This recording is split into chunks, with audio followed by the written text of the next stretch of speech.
all of which I will be crediting before I read the stories, and I will be linking all of the works in the description, so please go check them out if you have a Reddit account. If you could even just upvote their posts or leave a nice comment, that really helps support them, and also just shows your appreciation if you like the stories. So with that, let's go ahead and begin. The first story is by Izzy11, and it is called The Body in the Bag. This Halloween was a memorable one. I'll tell you why. I made some friends. I'm not one of those people who makes friends easily. In fact, I'm kind of a loner. I've never really been around people my own age a lot. I was homeschooled by my aunt up until I was 16. She died about 2 years ago. Anyways, this was kind of a big deal for me. I'm going to college now. It's really bad college, the only one I could get into. I'm just glad I can go at all. It's an exciting experience. I was just sad my aunt wasn't there to see it. She's the one who wanted me to go and had saved up her own money to send me. I had to beg and beg my uncle to let me. He wanted to use the money for some new equipment. He wanted me to stay and help out on the farm. I mean, what century is this? Really? Anyways, this Halloween was my first one away from home. I dressed up as a guy with two heads, and if I do say so myself, it was pretty realistic. But I didn't have any friends to hang out with, so I pretty much wandered around campus until I heard music and saw a dorm with a lot of people inside. Gathering my courage, I went in and did my best to blend in. It was a lot of fun. My costume got a lot of attention, and I realized what I'd missed out on all those years. These two other guys took a liking to me and got me some drinks, and soon I was having a great time with them. Their names were Joe and Pete, and they'd both dressed up as vampires. About an hour into the party, this other guy showed up, and this is where the story really begins. He had a body wrapped up in plastic. You can see it, but it was assumed, and he was wearing a suit. Joe and Pete were really interested in him. They were impressed with the creativity, I think. He said he was doing a American Psycho kind of thing. I didn't know what that meant. My uncle never let me watch movies or things at home. Anyways, he became a part of our group, and we went outside and went to more parties. The guy carried around the body in a little red wagon like for little kids, which just made it even more ominous. Actually, it was pretty funny, but these eyes sort of bore into you, and just a really creepy demeanor in general. I kind of stayed away from him as best as I could. We went about like this to a couple more parties that night. I never had alcohol before, but my uncle wasn't there to stop me. It felt good doing what I wanted for the first time. He drank enough back home for the both of us. At the third party, Joe and Peter started getting suspicious. The guy with the body was acting strangely, they said. He wouldn't leave the body, even to go to the bathroom, and he was weirdly defensive about it. That's when they started talking to each other about, what if it was a real body? It would make perfect sense, right? Joe asked. I mean, it's the perfect cover-up. Then why would he be coming to all these parties with us? Pete replied. Joe shrugged. Maybe he gets his kicks off stuff like that. Pete laughed and shook his head. Seriously, though, what if we're right? Think about it. I think we're just drunk. No, man, I'm thinking very clearly.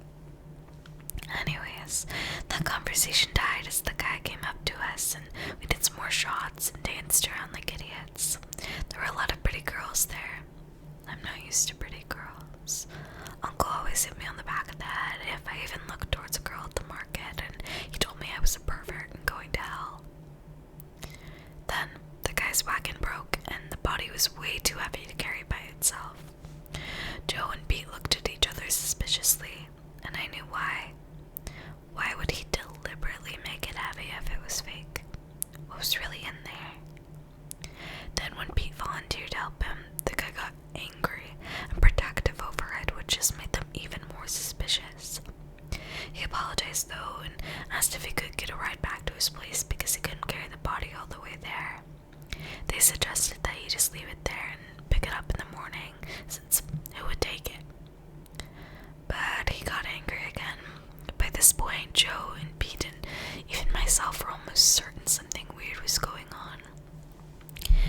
Both boys were wary about giving him a ride, but been in the car with us all night and nothing had happened, so we talked it over together.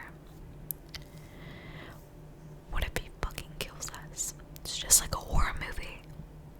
Yeah, but what if he has other victims in there with him? What if we're the only ones who can save them? That seems like a reach. Him killing us doesn't. What if he kills us if we refuse? Right here, right now, I interjected. They looked at me and I shrugged. It was dark out and we were pretty far away from the commotion. Shadows surrounded us. You could get away with it easily. He has a point, said Joe. Fine, Pete said. So it was settled. We watched the guy put the body in the back of the car, completely refusing any help. Then we got in and he directed us to his house. Everyone was dead silent when he wasn't giving directions. Alright, this is it. Thanks guys, he said as he stepped out of the car. Then he turned back. Oh wait, I have something to give you. Hold on, I'll be right back. He jogged off and disappeared inside the house. We stared after him, completely unsure of what to do. What's he gonna give us? Oh shit, he's gonna come back with the chainsaw. Fuck, fuck, fuck. Drive. We still have the body. I don't want that in the back of my trunk. Is it worth your life? Joe nearly cried. Why don't we check and see if it's a body or not? I asked. They looked at me for a second, then nodded. Yes, we should check. Not me though. No way, man. Yeah, me neither. No way. So I got out, went to the back, opened it up, and put my hands on the body. It was warm, though. It might just be from him carrying it around.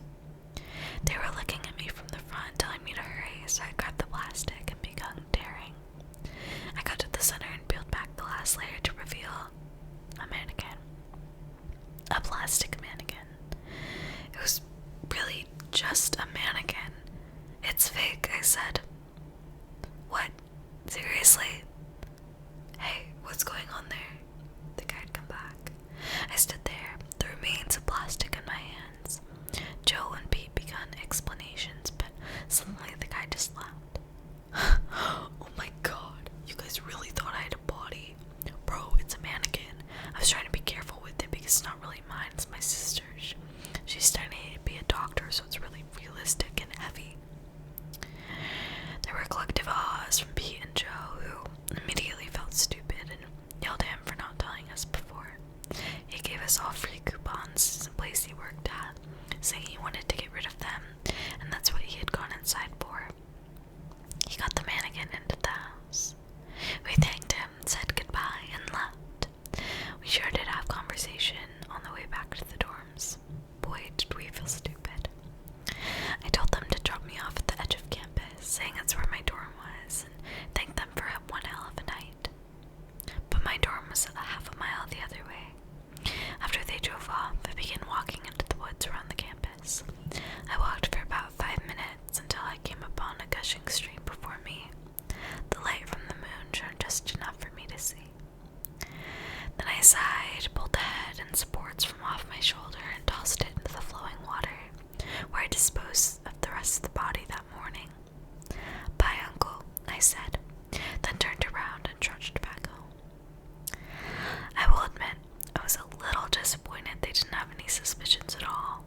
It had given me a little thrill of excitement, knowing the head of a dead person was on my shoulder while they looked right at it. It was there the whole time, and all they cared about was that stupid, fake body. Okay.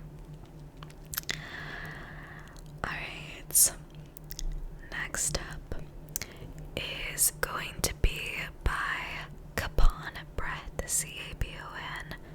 Capon/breath. I found a lost little girl at a Halloween attraction and rang the number on her wristband. God, I wish we hadn't changed our Halloween routine last year. For 3 years, ever since they had been old enough, we've done the same thing. Go trick-or-treating in the village with some of my daughter's school friends. Last year, we decided to mix it up a little and try a local Halloween attraction. The girls are a bit older now, so we thought we could up the scare factor. We live in Yorkshire, England, and a manor house near us puts on an event every year. There's a spooky forest walk, a haunted maze, pumpkin carving, the works. The highlight is the ghost tour. The house has a long and bloody history. Murders, assassinations, and suicides have all taken place there. Actors take you around the house and grounds to bring the macabre events to life. Tickets are expensive and limited, so we were really looking forward to it. It's pitch black by 5 p.m. at that time of year. It was a bleak, miserable day with driving rain and a biting wind. A small road takes you from the forlorn and uninviting gatehouse, with its carved stone gargoyles and high spiked wrought iron fence. A track then leads to the house through a dark and foreboding stretch of woodland before opening up to provide the first feast of the manor house, a dark sentinel alone on its hill, a gray stone monolith, master of all it surveys from its lonely isolation. It has a haunting beauty, the type that drives men to murder and worse. Scarecrows had been set up along the side of the track, each pointing the Halloween revelers to their fate. Every head carved in lit lantern of increasingly gruesome intricacy. I will say this now: we have grown blasé to the sight of jack-o'-lantern, a symbol of candy and fun now. But here, on a bleak Yorkshire hillside, they instilled a primal fear, their leering faces shifting and alive in their flickering candlelight. In the short drive through the covering of the woods, the weather changed dramatically. An eerie stillness had replaced the buffeting winds, and, as is so often the case at this time of year, the ground had given up its moisture to form a thick mist that blanketed the earth, reaching out with wispy tendrils and beginning to climb the trees and outbuildings. The children sat in uncharacteristic silence, and I wondered if this was a little much for 7 and 5-year-olds. A little much for me, even. Still, once we made it to the parking area, the mood changed. People were walking about in costume, and the area glowed warmly with the light of hundreds of pumpkin lanterns. We got out and blended straight in. I'm a traditionalist, so it's a zombie costume every year for me. I say costume. I just cut up whatever clothes my expanding waistline have made too cozy and liberally doused with fake blood. The girls dressed as a devil/witch, and an Elsa with a Dia de los Muertos style face paint. My daughters have eclectic tastes and are far too opinionated for their own good. They get it from their mother. It was worth the steep ticket price. The girls carved pumpkins, the haunted maze was a blast. Everyone loves a hog roast, and there were hot-baked cinnamon apples. The night was going great, and everyone gathered for the ghost walk. I was skeptical before the event, but I have to say being there on that foggy Yorkshire night in such a bleak setting really added to things. The actors were excellent. Sometimes these things get hammed up too much, but they really nailed it. The stories were fascinating and gruesome in equally measure. People really can do the most horrific things to each other. We were out of the house, heading towards the hanging cottage, when my eldest whispered those fateful words that all parents dread on trips out. Dad, I need to use the bathroom. Going back to the house was a non-starter. It was too far, and we'd missed the rest of the tour. We quickly headed into a clump of forest at the side of the track. We could catch up to the group easily enough. We only went in a little way, just enough to get us out of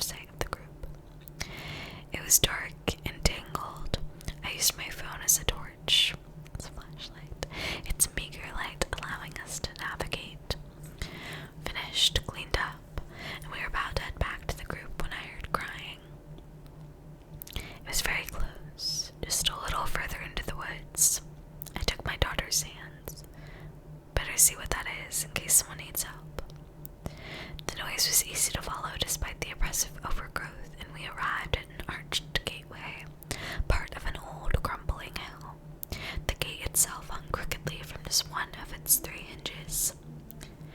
It was a small graveyard, presumably for manor house family members back in the day. The tombstones were ancient, bent crooked as hags at all angles where the earth had moved and subsided over the years.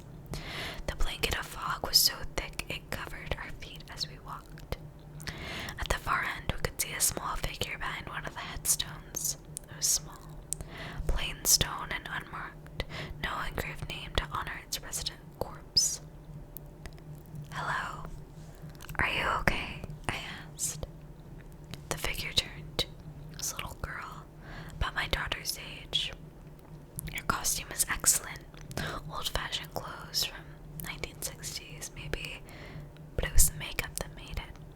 Her skin was marble white, her eyes ringed and black, blood-red tears cheeks ran down her cheeks. Across her throat, an incredibly realistic slash, with just the right amount of fake blood trickling from it. She didn't reply. "Are your mommy or daddy here?" I asked again. Nothing. She just looked down at the floor. I knew she had on one of the wristbands we all received on the way in. Had a space for writing a parent's phone number on for such an occasion. "What's your name, little one?" Still no reply. "Can I look at your wristband, please, sweetheart? See if I can call your parents." She held up her arm, her skin icy to touch when I held it to see the number clearly. Poor thing. I took off my jacket and draped it around her whilst I dialed. It was a landline number, which worried me. The parents would have to be home to take the call, which might be impossible if they were here for the night. The phone rang 3 times when "Hello," croaked an old-sounding voice. A grandfather, perhaps. The line was crackly and poor, reception not great in this remote location. "Hi, can I just check I've dialed the correct number, please? Is this 01936416428? I wanted to make sure I was talking to the right person before giving out details of a lost child."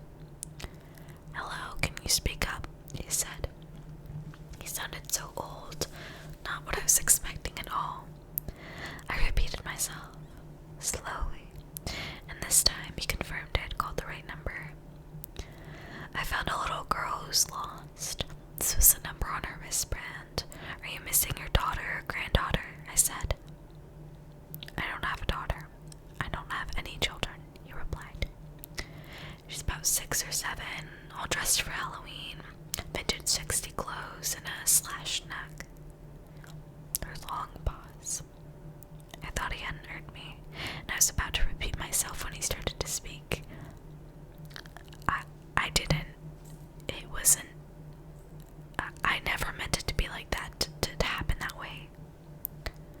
"Sir, is this your child?" She looked so perfect.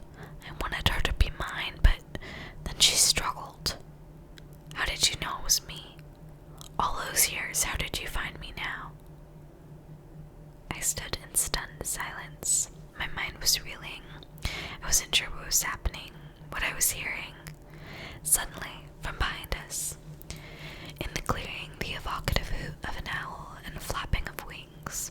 I turned, momentarily distracted, and when I turned back, the girl was gone. My coat lay draped over the gravestone. Written on the previously unmarked stone in fresh blood was a name, Sally Turnbull. In my shock, it took a moment to register that the phone had gone dead. I spent a panicked few minutes looking for the little girl, eventually conceding defeat. I took a photo of the gravestone before scooping my daughter onto my shoulders and running back to find the main group. Every time I tried to redial the man's number, the phone gave an engaged tone, as though the phone were off the hook. The evening was drawing to a close anyway, so it wasn't long before I was telling my wife about the incident in the car. My wife googled the name Sally Turnbull. She found an article from a few years ago in the local paper talking about the tragic and unsolved case of 6-year-old Sally who went missing in 1967. We agreed we should call the police, hoping that somehow this was all some elaborate Halloween prank.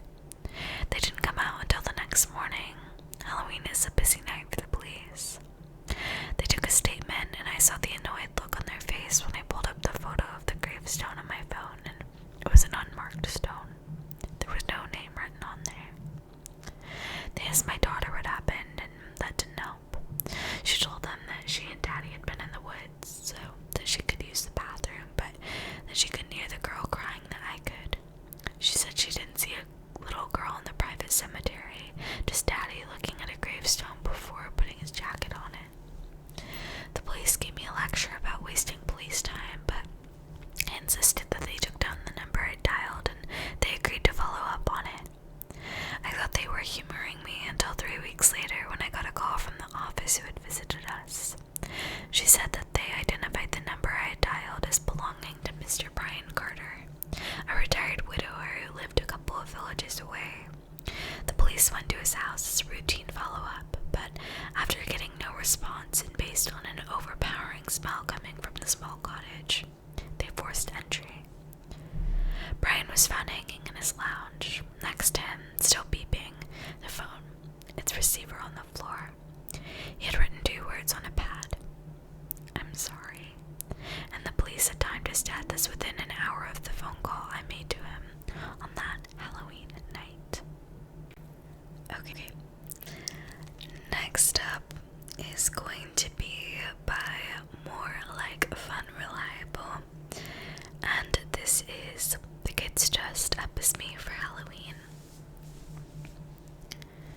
We'd relaxed the dress code the week before Halloween. Principal thought it might get kids excited for school. They'll be more excited to show off their costumes than stressed about their work, she assured us. And you know what? She was right. Monday. We just finished saying the pledge when I noticed a snickering coming from around the room. My eyes searched the sea of vampires and Disney characters until I found the subject of their amusement. Lily, the same little Lily who's come to think of herself as something of a class clown in recent months, wearing a dark and curly wig that looked an awful lot like my hair, and a suit jacket remarkably similar to those I often wear to teach, grinning with the smug satisfaction of someone who knows they've impressed their peers. She was me for Halloween. I knew there wouldn't be any ignoring this if I wanted to get any work done at all. The kids wanted their joke, so I let them have their joke.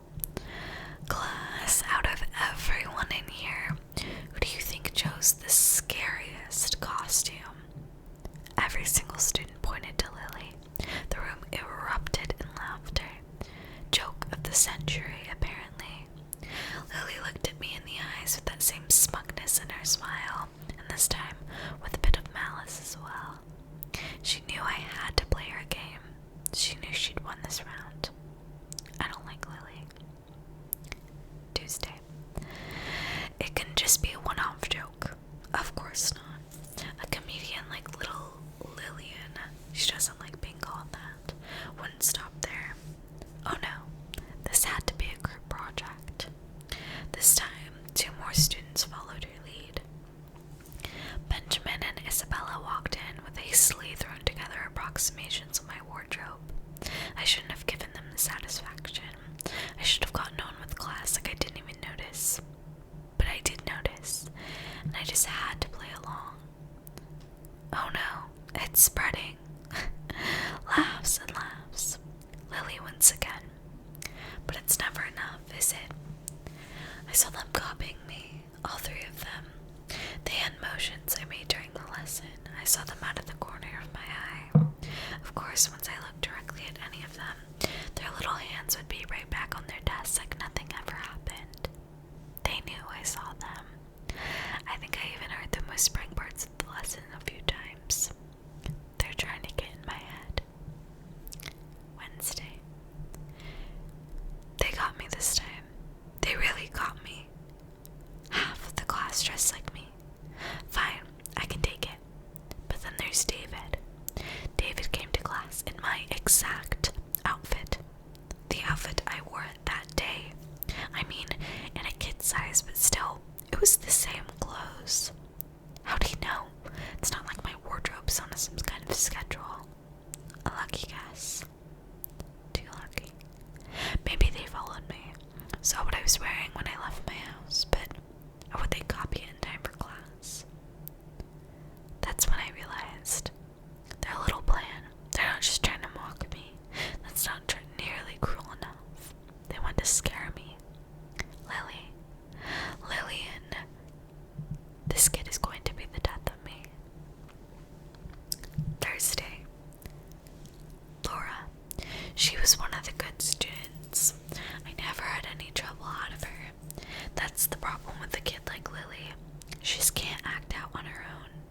she corrupts. I recognized it immediately. I didn't even know it was something I would recognize. But the kids, they knew. They knew. There was Laura in my classroom wearing the same outfit I'd worn to my first day of school more than 20 years ago. I looked around the room. It was nearly the whole class now. Their costumes were getting more convincing, but no other was as eerie as Laura, the good student. They were copying me again, so many of them this time, it would be hard not to notice. I got fed up at one point, turned around as fast as I could, one arm raised and saw Lily in the exact same stance. I honestly don't know which one of us moved first. Friday. They're copying my face. I don't know how they do it. It's every student now. They all look just like me. They've won. She's won. I can admit that. They dress like me, and it's scary. I'm scared. That should be the end, shouldn't it? I didn't teach anything that day. At some point, I don't know how long it had been, Lily stood up and walked to my desk. I almost didn't recognize her. I hoped she wanted to apologize, to tell me they'd all taken it too far. I thought she might at least say it's over, now that she won. I got you a present. She held out a mask. I took it. It was a corruption of my face. Bloated, discolored, eyes entirely white, bulging out of their sockets. It looked real in a way. I don't look like this. That's the only response I could manage. You will. Monday, again. The weekend was a break, but it didn't help much. I didn't see any of the kids. I thought I had a few times, but it was just me. My reflection, I mean, I know how it sounds, but these costumes, they're convincing. No more teaching. Not until it's over. One kid yelled out, "Why aren't you wearing your mask?" I don't know which kid. They were using my voice. My voice from when I was their age. It doesn't sound right, hearing that again in person. Do other people hate their own voices? If they heard them like this, they would. More kids joined in. Where's the mask? Are you gonna wear it tomorrow? For Halloween? I looked at who I assumed to be Lily, but honestly, she could have switched seats with someone else and I wouldn't have known the difference. Whoever it was in her spot, I could tell they were smiling. Smiling their own smile, behind my smile. I'm so tired of seeing my face. Halloween. I looked down at the mask in my hands, and then around the room. So many of me here. Such perfect little copies. There was me the first time I broke a bone, me from my grandfather's funeral, me from that party before I went home and put a gun in my mouth and chickened out. And then the me in my hands, the one I'm afraid of becoming, the corruption. They all sat in silent anticipation. This was the moment they'd been waiting for, what they wanted the whole time. Fine. I let them have it. I put on the mask. And there it was again. All the laughter. I sat there with my bloated face and bulging eyes, and every one of them was cheering me on. She won again. Lily. Lillian. She always wins. Okay. Alrighty.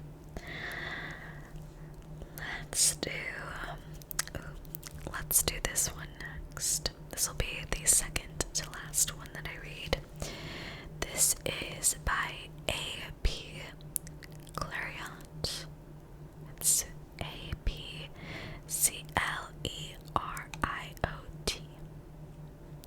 Polaroid Man.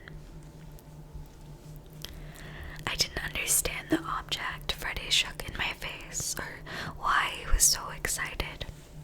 Halloween night in '87 wasn't as illuminating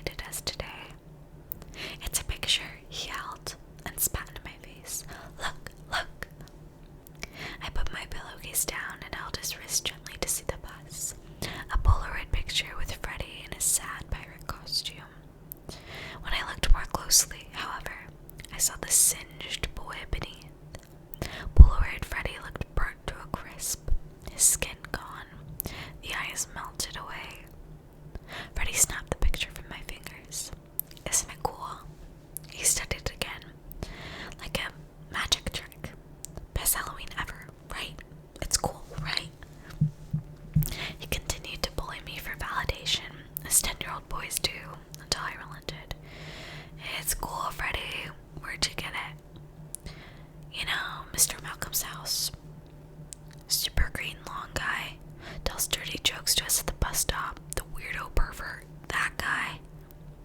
Freddie nodded enthusiastically, missing my intended sarcasm. Everyone usually avoided Mr. Malcolm's house on Halloween and every other day. The man constantly invited kids inside for candy and conversation. I don't know if anyone accepted that offer. I hope not. Yeah, Freddie confirmed. But there's a young guy on the porch, probably his nephew or something. He's got on a mega spooky demon mask, and he's got a camera, and he takes your picture and prints out all freaky like mine, and... Whoa, Freddie, I said. He was getting overexcited. Freddie had something wrong with him. A weak heart, maybe, though I can't recall exactly what we were told, other than he could die should he get too worked up. Our teachers told us to look out for Freddie, so I did. It's great. Calm down. I started breathing with him and held his hand. He smiled. Thanks, man. Wanna see? I smiled back. Yep. The photo would creep me out, but also fascinated me. I didn't want to be the only kid who missed out on something cool. Judging by the line extending down the walkway, bending at a right angle onto the sidewalk, it seemed I might. There'd been 50 kids waiting for their photo. Polaroid pictures aren't fast. They don't present an image until at least 10 minutes have gone by. The guy on the porch wore a thin mask with horns that really seemed to grow out from his forehead. A mouthpiece displayed jagged teeth. He carefully placed the undeveloped photo on a shoe rack at his side. You don't check Polaroid pictures. You wait. So we waited.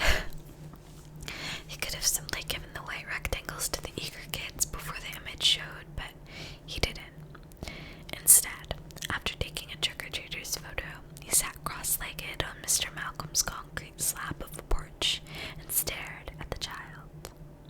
Some kids tried to talk with him. He didn't answer. Others waited in silence, burying the stranger's great gaze with admirable defiance. One little boy began to cry. His parents ushered him away before he could collect his photo. I remember thinking how fortunate I was that my parents let me trick-or-treat on my own. I would get my photo. I would endure the awkwardness of the adult gaze.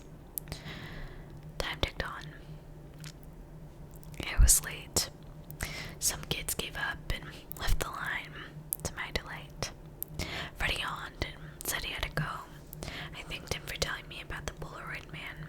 I probably wouldn't have come down Ferry Street otherwise.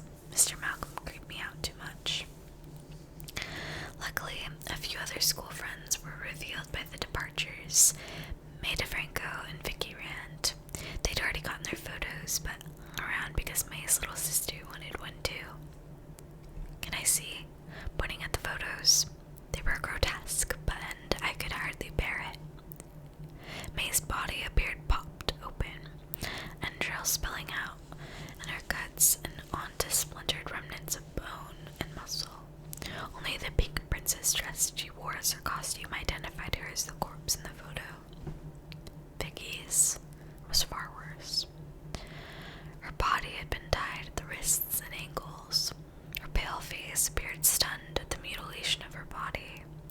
The top half had been pulled apart from the bottom. There were more tortured dead around her in a dark field. Cool, right? Vicky said. It's like Freddy Krueger or something. You've never seen Freddy Krueger, May said. I hadn't seen A Nightmare on Elm Street either. I never have. At the time, I assumed the contents of the photo were typical horror movie stuff. I wasn't ready for it, but I wouldn't let my discomfort show. After May's sister got her photo, more kids thought better of risking their worried parents' wrath. They left, and after one more boy got his photo, my turn came at 8:42 p.m. My parents were probably pissed off by 8, so I figured, wrongly, I wouldn't be in more trouble for continuing to stay out way past the time I should have been home. Though, I did have second thoughts, especially when I realized no other kids remained. I would be the last, and I was alone with the devil masked man. Don't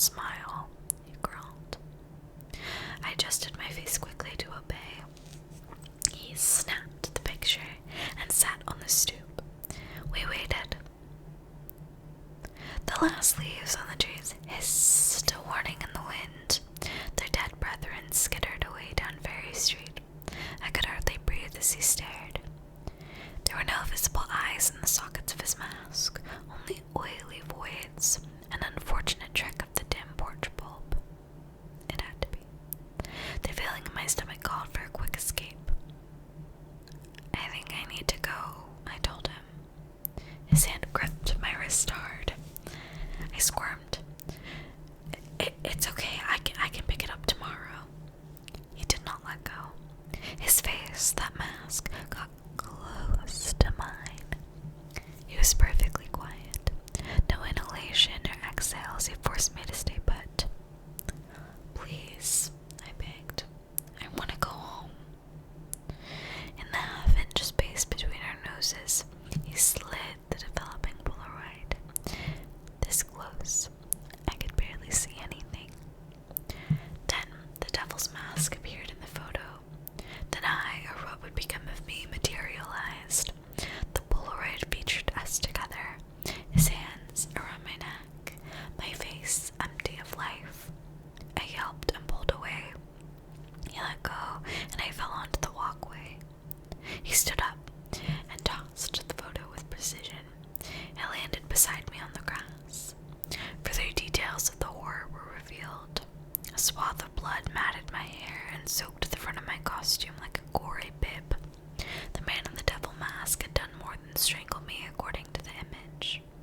I backed away, a reverse crab walk of cumbersome doom. He hadn't moved because he could catch me any time he liked.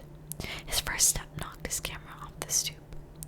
It clattered, and a bee shot away from the impact. He didn't seem to care.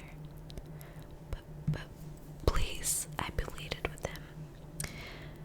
I don't remember the specifics of how I got up and ran down the middle of Ferry Street. I only recall the chase was brief because I made a mistake and got cornered in the variety store parking lot. The store, Brothers Variety, had been closed for hours. There'd be no help there. The streets were empty. Most people were asleep. How I knew this or thought about it in such a terrible moment came down to dumb luck. I backed into a pile of leaves bunched up with fake spider webs that had blown off someone's house. Stuck, I raised my arms defensively and caught the time on my digital watch. The wrong side of midnight by 12 minutes. His fingers caressed the side of my neck. I closed my eyes and started trembling uncontrollably. Pain would be next. Great pain, the photo promised. And death. No, I tried to shout, but it came out like a squeak. Halloween is over, it's done, you can't. I don't know what I was saying or why. The fingers retreated, and he took noiseless steps backward over the cracked tarmac. When he reached the sidewalk, he spoke. See you next year, then. As if it had been a prank all along, he walked away, casually. It took far too long for me to go the opposite way. Eventually, I managed to slow jog, working through the blocks to home, where my mom waited in the front window, worried and angry. Punishment was left up to my father. When he returned from searching for me, I told him about the photo and the guy in the mask. He received the information passively before grabbing his baseball bat and calling his brothers. Together, they went to Mr. Malcolm's and discovered the busted door in the backyard. The old man had died in his chair, completely naked. My dad told me that last detail some years later. Police were called, but nothing came of whatever investigation might have followed. My parents had, and have, no faith in the Bridalveil Lake PD, hence the reason he called his brothers and picked up his bat that night. Evidence of the devil-masked man existed, of course. Many kids had their photo taken. No police or adults asked about it, as far as I know. Mine had been left on Mr. Malcolm's lawn, but Freddie, May, and Vicky said they still had theirs at home. Freddie's, however, likely burned up in the fire the following Christmas. His dad made the mistake of using a space heater in the garage. All of them, including Freddie, were dead the day before Christmas Eve. I refused to go trick-or-treating the next year, and everyone after that. My understood and didn't pressure me. Within a few years, I aged out of the tradition, but still wouldn't risk going out for a walk on Halloween night. See you next year then, and if not, the next, or the next, or the next, or the next. He waits.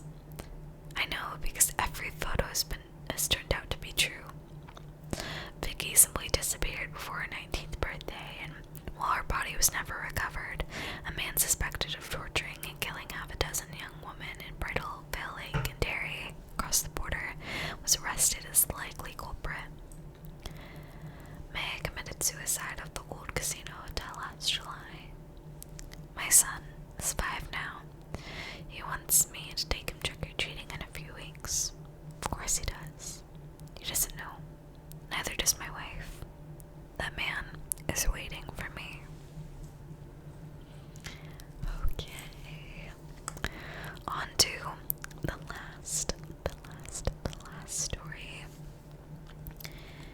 And this is by No Mass 39. No Mass 39. I found an old recording of the most gruesome TV show ever broadcast. Me and Lila always carved dozens of jack-o'-lanterns every October, so they'd absolutely saturate our lawn on Halloween night. It was our thing. But looking back on it, now that I've lost her, I just feel bad for the pumpkins. I almost relate to them somehow. The way they were carved up had everything of substance inside of them torn out and left as hollow, rotting shells with forced smiles. Needless to say, I didn't cope with her death well. I didn't want to cope with it.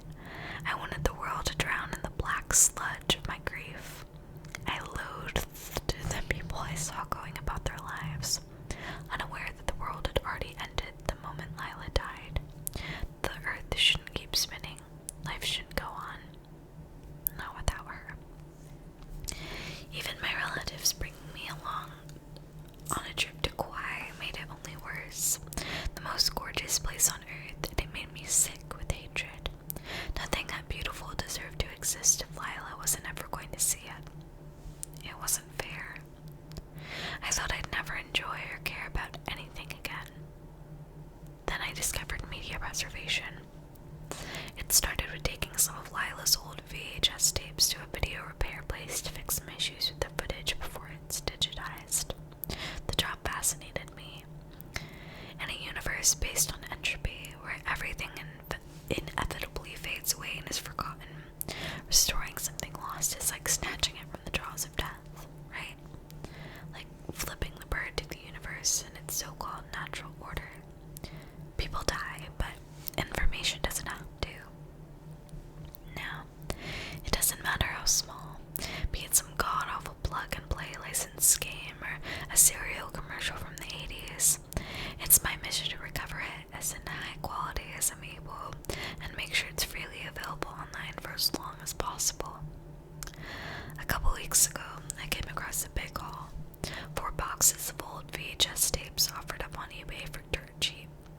Most of the tapes were just recordings of Cheers episodes already preserved in higher qualities, but one Maxell E240 caught my interest. First of all, I'd never seen one so melted. Sure, sometimes they were left in an attic too long, and the colors and audio start to degrade, but this one looked like it had survived a house fire. It was covered in soot and the smell of smoke, and had the overall shape of a chocolate bar left in the sun a little too long. Second was the label, which read in neat Sharpie, episode 4,679,329, March 8th, 2035. The casing was so disfigured, I had to bust it apart just to pull out the tapes and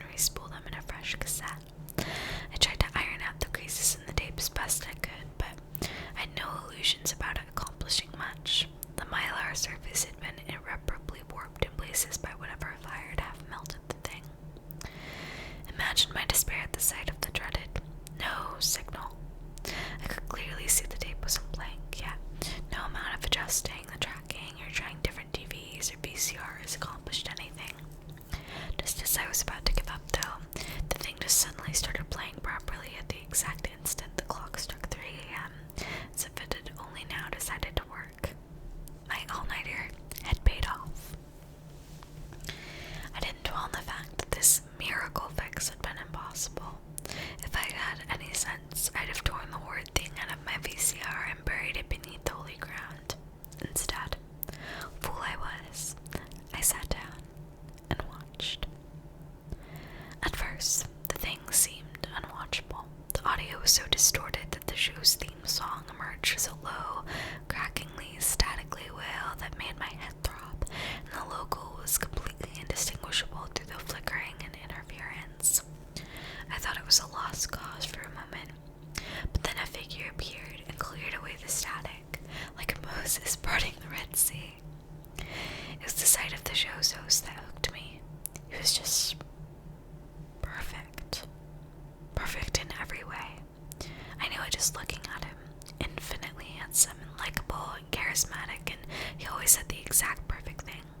The only issue is, I don't remember a single thing about him now, in the same way you can't remember a dream that seems so clear to you while you were experiencing it. He just appears in my memory as this abstract blur in a sharp suit. Yet, at the time, I was awestruck, even before he said a single word. I can't remember a word he said. It was like he was speaking another language when I felt as opposed to heard. I'll try and transcribe it as best as I can into words, but know that it's only a pathetic imitation. For another night of laughs, prizes, and fun for the whole family with your host.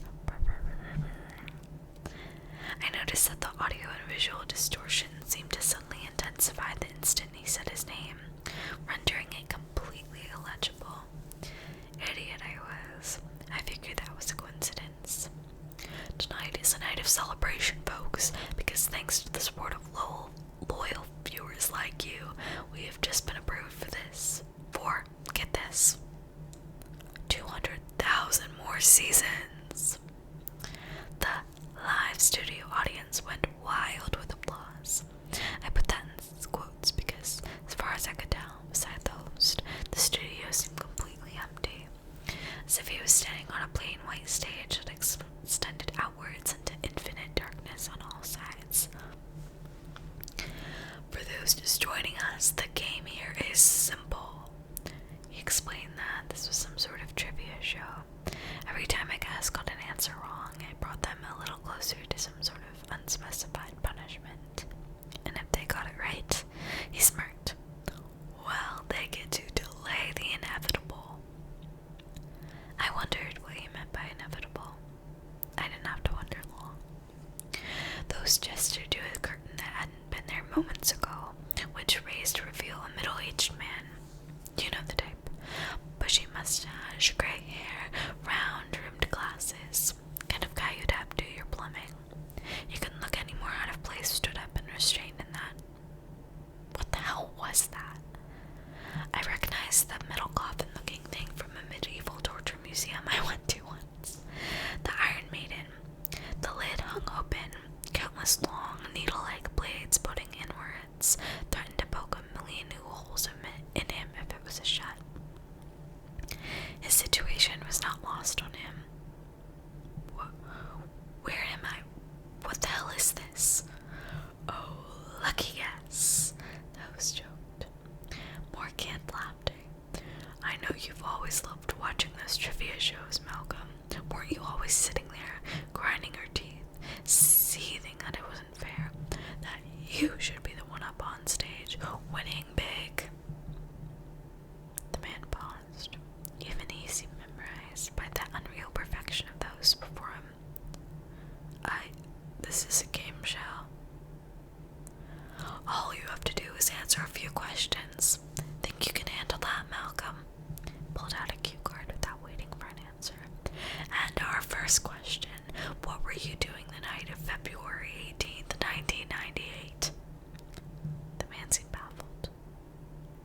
Just sat on my couch watching the NFL, I think. I'm not sure I'm supposed to remember.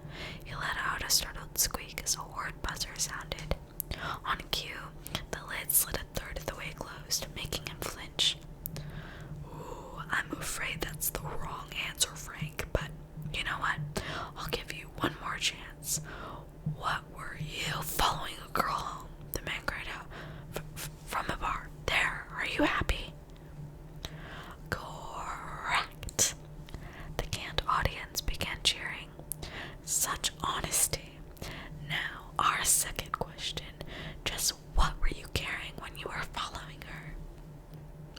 He hesitated for a little too long, and then the buzzer sounded again, and the lid slid so near to closing that its blades began poking uncomfortably against his skin. He tried to press himself against the back of the maiden just as well as his restraints would allow. Jesus, okay, a knife. A knife. Oh, if only you just said that a second earlier. Another big question. Our third question. Why, Malcolm? Why did you do it? That set Malcolm off. He started thrashing, clawing, screaming, "Let me out of this thing, you maniac! You can't do this to me! Do you know who I am? Is this some sort of sick joke? My lawyers will have your head for this." The buzzer. All of a sudden, the lid was slammed shut full force. The man was utterly silent, save for an unnatural, drawn-out wheeze. "Another wrong answer, Malcolm. I'm afraid I was looking for, quote, because if I can't have her, no one can." I admit it. I laughed. Out of shock more than anything. How was this allowed on TV? I took it as some sort of dark comedy show, and it was kind of satisfying to see that a freaky character get his comeuppance. Still, there was something unnerving to me, seeing the man's eyes through the openings in the maiden, wide and red and terrified. They just looked a little too real. But the maiden disappeared as quickly as it came, before I could dwell on it too much. Oh, envy, definitely one of my favorite sins. More laughter. Stay tuned, folks. We've still got a night of fun and games in store for you. But first, how's about a word from our sponsors? Cut to a corporate logo, which I again couldn't recognize. This segment was made possible by Pure Health, which has recently announced a brilliant new initiative to protect our citizens from skin cancer by removing their skin completely. The camera cut to a massive industrial building, resembling a solid concrete cube about 50 meters in width and height. Its surface bore arcane symbols etched using carvings of wailing, tormented faces. The host would occasionally be rendered inaudible by a deafening metallic scraping from within, though he didn't seem to notice. The only protrusion from the building's cubic shape was a single smokestack, belching a scarlet red smoke into the atmosphere. A queue of gaunt figures waited at the entrance, herded and coerced by their grim overseers, and there were no words to describe the procession of scarlet ghouls limping out of the building's other end. Owing to the non-linearity of time, the brand new grand skin baling machine has spontaneously appeared several years before construction deadlines, and indeed before it was even conceived of by anyone in our timeline. People have rushed all the way from Malbush just to try this miracle of technology out on opening day, and so far the reviews have been stellar. He shoved the microphone in the face of a shambling thing that could only scarcely be called a human. Tatters of flesh clung to its exposed musculature, blowing in the wind. Its eyes were the only hint of color in that sea of bloody red, and they were wide, white, and terrified. The thing screamed and wailed for as long as it could before the last tendons connecting its jaw to its face snapped, and it was left to choke and gurgle. An amazing wail. The results speak for themselves, folks. The grand skin baling machine is a hit. So far, I was still laughing along and having a good time. The sight of the next guest, however, started making me nervous. It was an old lady. She can be a day younger than 60, the sort of sweet elderly woman who in a just world would be cooking chocolate chip cookies for her grandchildren in a comfy cottage somewhere. But here she was, tied to a metal chair, eyes wide, shaking like a leaf. Unlike the last contestant, she seemed to know exactly what was happening. In exchange for her loving endorsement, they've agreed to loan us one of their star employees. Ladies and gentlemen, put your hands together for the LaQuisma. Something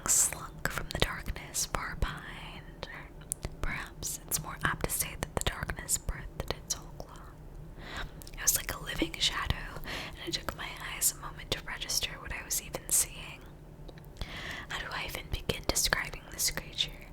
I could say it almost looked human, or at least like something that could have been human long ago. Or I could start with its skin, which is all black and shiny as latex and seemingly smooth on first glance, but if you looked closer, you'd realize it was covered in a million tiny reptilian scales, almost like a shark. Its head was a bald man's, utterly devoid of any distinguishing features, like the basic stock template for a human being.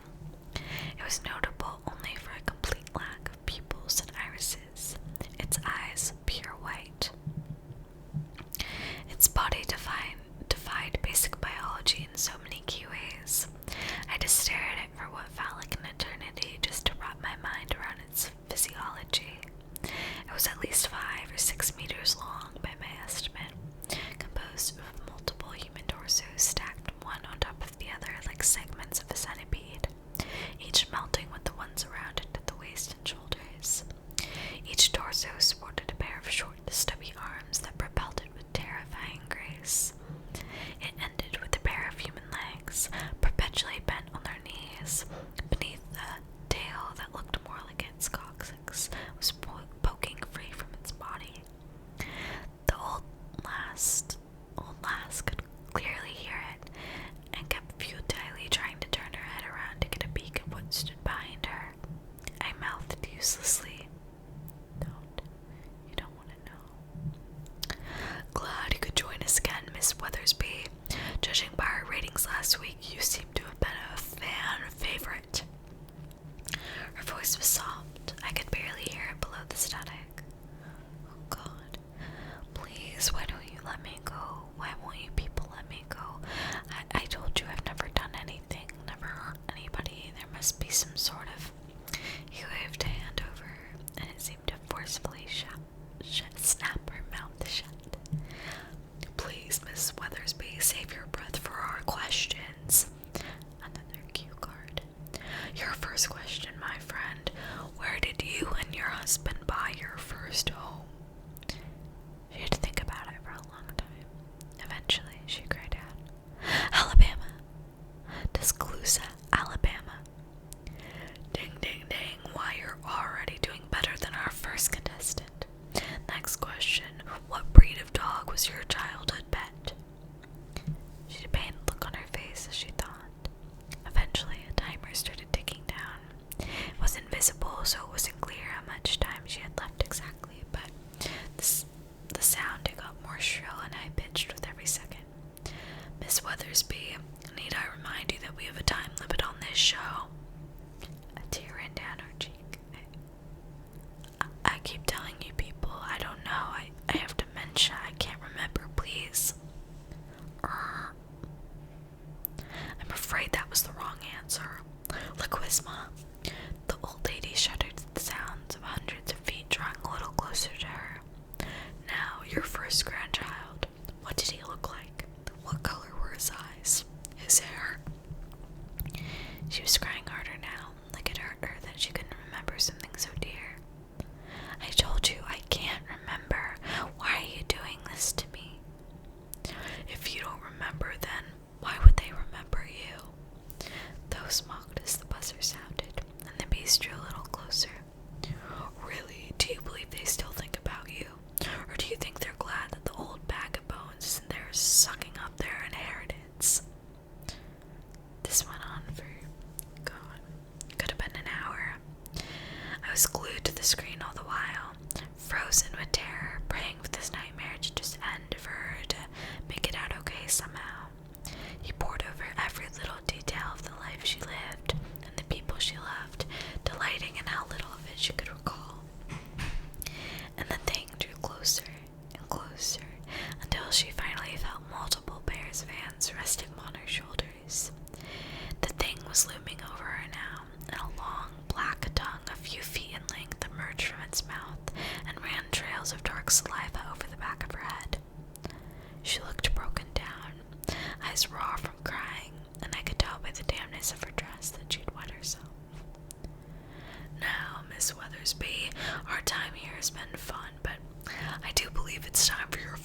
son?" She couldn't even answer anymore. She stared ahead like her mind was a million miles away. He cackled as the buzzer sounded one final time and threw his cue cards aside. "Thank you for playing, Miss Weathersby. Better luck next time." I'd say the thing unhinged and straw like a snake, but that'd be an understatement. The way the thing's face malformed and wrinkled and stretched as it opened its maw no longer looked even remotely human.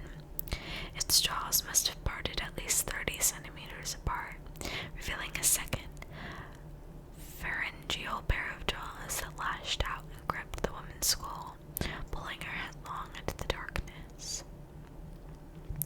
I could hear bones crunching and snapping as its throat constricted around her body, peristaltic muscles compacting her into a meat slurry, bit by bit.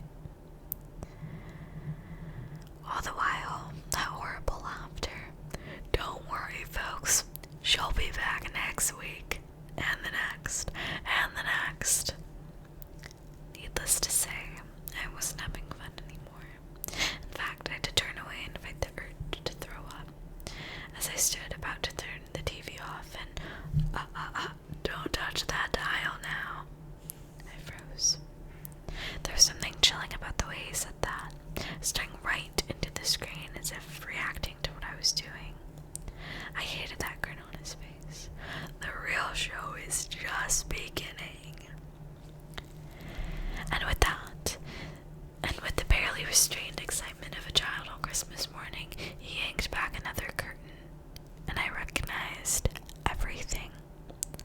I recognized that crappy bootleg knockoff Always Sunny in Philadelphia jacket that was so gaudy and terrible it instantly became her favorite thing in her wardrobe.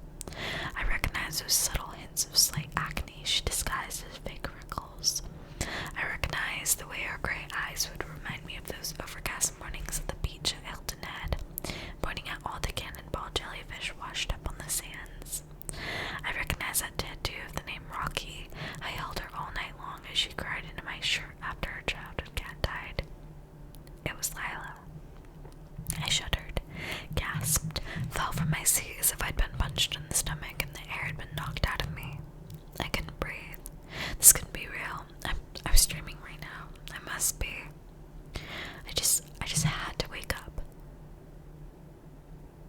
But I couldn't.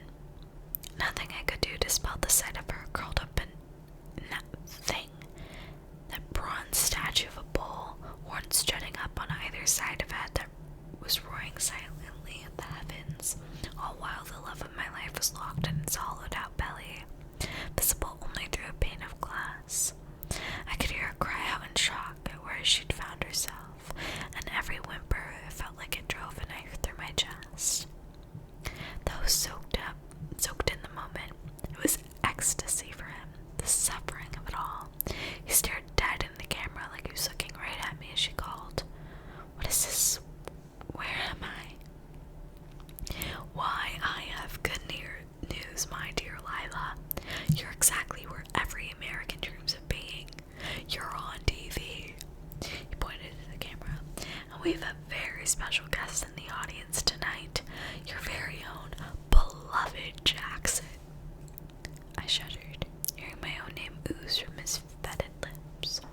His facade of perfection was slipping. There was something so profoundly ugly beneath it. Her eyes snapped at the camera, confused, despairing. Jackson? Baby, what's happening? What is this?"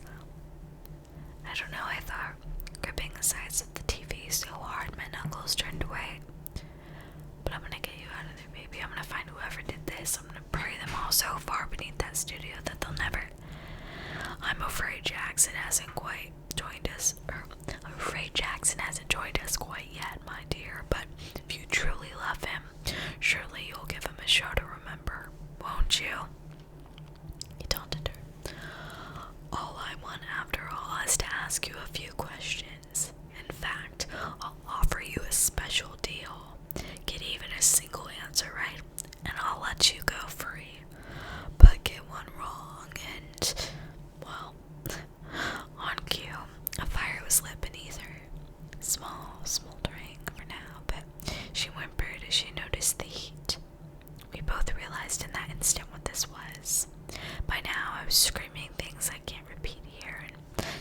my hands against the TV screen as if I could reach through and save her.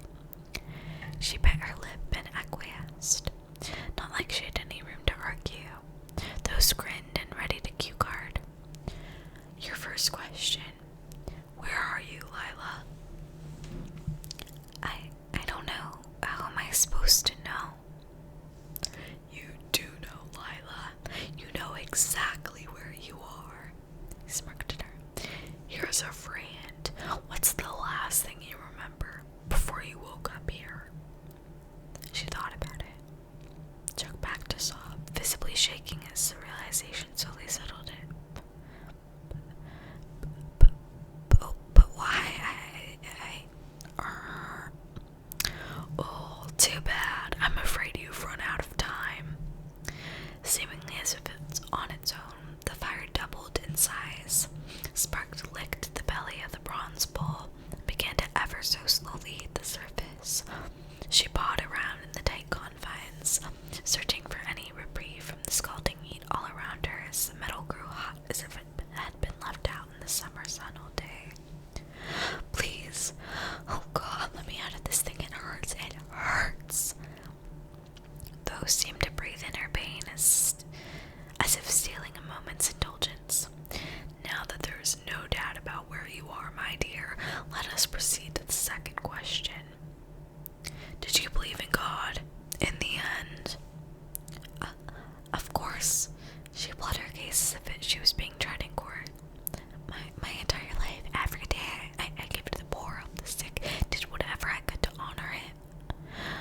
I'm afraid you misunderstood my question. I asked, did you believe in him at the end? The very moment your pitiful little life was snuffed out. I always believed I'd never forsake him.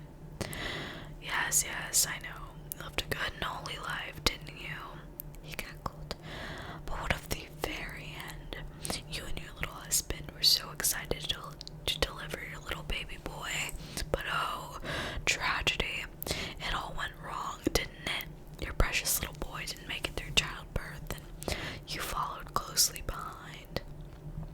That whole business with the botched pregnancy, it was, what do you call it?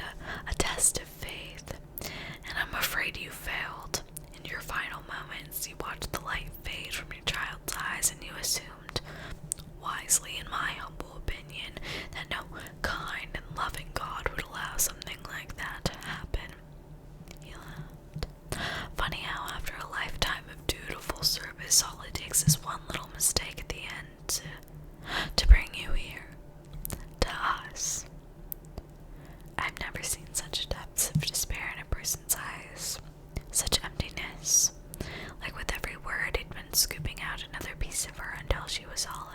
And then that buzzer roared again, more shrill than ever. I could barely see her little window through the smoke and flames. The belly of the bowl was turning orange in places, and I could hear her flesh start to sizzle like meat on a grill. There are no words for the noises she made. No words at all. And our last, final question, he continued. What were your last words to your poor, beloved Jackson? I love you, I called out the answer. Bloody footprints stained the TV screen from my slamming my hands against it. As I screamed the answer over and over, I love you, I love you, I love you, I love you. At some point, I forgot that there was ever a question. I was just screaming it at her as if hoping she could hear it, that it could bring her a modicum of comfort in that place. The buzzer sounded again. I couldn't bring myself to look. All I heard was the roaring of the bowl and the steam rising from its bronze nostrils. The curtain fell. Silence drowned the sound. Those dropped all pretense that he hadn't been speaking directly to me. Now, Jackson, you just might be one of my new favorite audience members this show has ever had. I know this must have been hard for you, but if you just stay tuned, I have one more show you're certain to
ghost of a man. The darkness. How could he put it into words? The sound of the buzzer was like a big squeal. I'm afraid our viewer is going to have to figure that out for himself. In the meantime, your punishment, well, we wouldn't want to spoil anything. The curtain slowly began to fall just as a couple of those black, grotesque monstrosities emerged from the darkness. The curtain covered them all before I could get a good look at their obscene, twisted, asymmetrical figures. All I could hear was the crunching, the sound of skin tearing like paper, the screaming that went on for longer and louder than a human throat or vocal cords could endure. The image and audio were beginning to distort, glitch, burn away. The tapes were physically melting as they played. My VCR was starting to overheat, sparks pouring from its front panel. The host's voice jumped around a tone, his voice fading into the static blur as the tapes bubbled and boiled and distorted. But my friends, I'm afraid that concludes tonight's episode of our show. And so with a final farewell to our dear, beloved viewer, Jackson. Just before the image melted away, the camera seemed to jump forward until his face filled the screen, his eyes piercing into mine as he cackled in that sing-song voice. See you soon.